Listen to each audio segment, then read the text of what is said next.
Good evening, everybody. This is your favorite aspiring revolutionary here, wandering author, and I am nappy, sleepy. As always, my message remains the same: spend less, live more, earn your freedom with frugality, and we will continue plunging through the wonders of Aristotle's ethical masterpiece, the Nichomachean Ethics. Picking up where we left off at chapter 3 of book 5, where he discusses justice and equality. So yesterday the first two chapters actually, we defined justice and we defined it. Wow, that was such an easy error. You can tell that I've been sleeping phenomenally. Hey, this is a nice hotel, but I've been very excited actually. I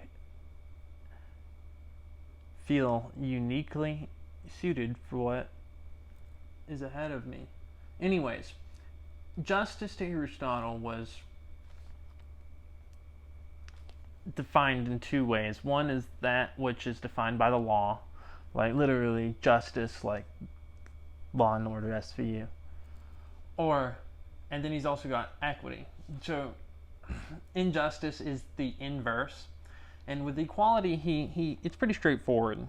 And he goes, now since an unjust man is one who is unfair, and the unjust is the unequal, it is clear that corresponding to the unequal there is a mean, namely that which is equal.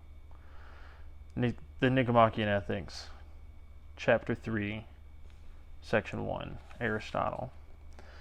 And he continues, if then the unjust is the unequal, the just is the equal.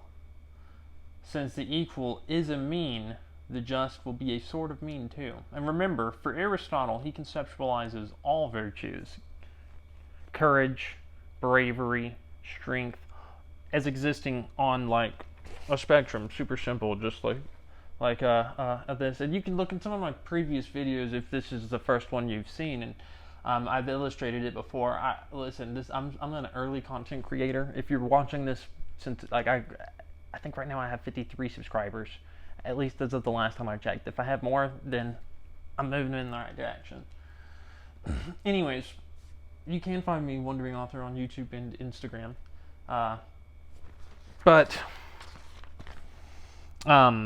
Hashtag syllogistic. Syllogisms are a type of logic that compare two things. If A is like B and B is like C, then A is like C.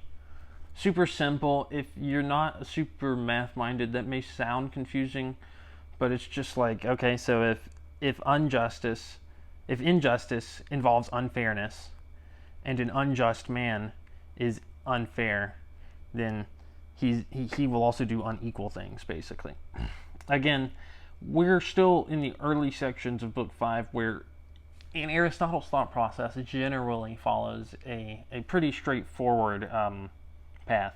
And he just talks, he defines his terms, so that way we're not confused later on whenever he's starting to really talk about these things. And to reiterate, the entire reason why we're going into such depth is, one, just to prove it's possible. The Nichomachean Ethics is 10 books long. I didn't think it would be possible to finish, but I'm already on half, getting through. I'm in the early part of book 5. I don't want to boast too much, but I'm working my way through it, actually. And also, this has been considered wisdom for a long time, and it's a cornerstone of Western philosophical tradition. So let's continue. Let's go through this logical deduction in chapter 3, section 4, line by line. Equality involves two terms at least. It accordingly follows not only A, that the just is a mean, meaning like the middle of a line, and equal, and that it is relative to something, and that it's just for certain peoples, and like just as in justice, correct, right, morally righteous for certain peoples, but also that B, as a mean, it implies certain extremities between which it lies, namely the more and the less. C, that as an equal, it implies two shares that are equal, and that 4, D, as just, it implies certain persons for whom it is just. And then we can finish this chapter with his conclusion. And just to put it in basic English first, according to Aristotle, justice obeys basic arithmetical principles like the distributive property and the law of proportions. If you don't know what that means in math terms, find a friend who does and ask them to explain it to you. And then finally, Aristotle, quoting him, I'm not sure which section this is, but this is chapter 3. It is when equals possess or are allotted unequal shares that quarrels and complaints arise. Which I think is a pretty straightforward conclusion about equality. So if two people have equal merit, they should probably receive the equal stuff. And people have been recognizing that ever since Aristotle's time. So, what do we learn today?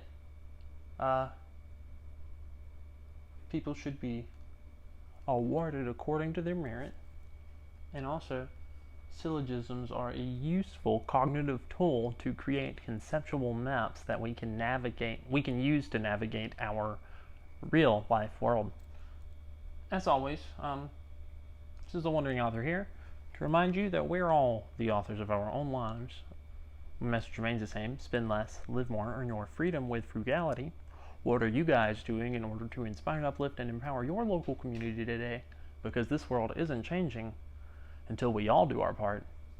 You can count on me to do mine daily. Till next time, I love y'all.